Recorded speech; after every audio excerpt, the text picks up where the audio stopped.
diameter of the piston is known, the machinist will know the exact size to hone the cylinder walls to. The hone will do two things. First, it will size out the cylinder bore to the exact spec that is needed to give the specified amount of clearance between the piston and the cylinder wall.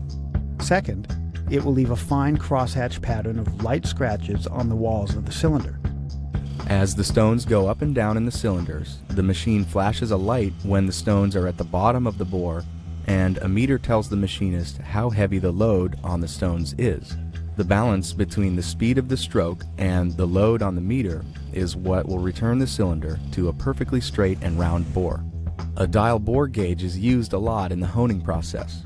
When the size of the bore reaches a specific point, it'll be time to change to a finer grit stone to slow down the metal removal and provide a smoother surface. There are 3 grades of stones used during the honing. When one side is complete, the block is flipped over, and all 3 grades of stones are used for the other side of the block. When all the cylinders are at spec and within 1/10,000th of an inch, the stones are changed out for some brushes.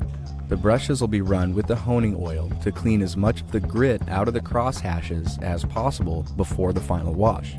After the hone, the block is ready to go. Once the cylinder bores are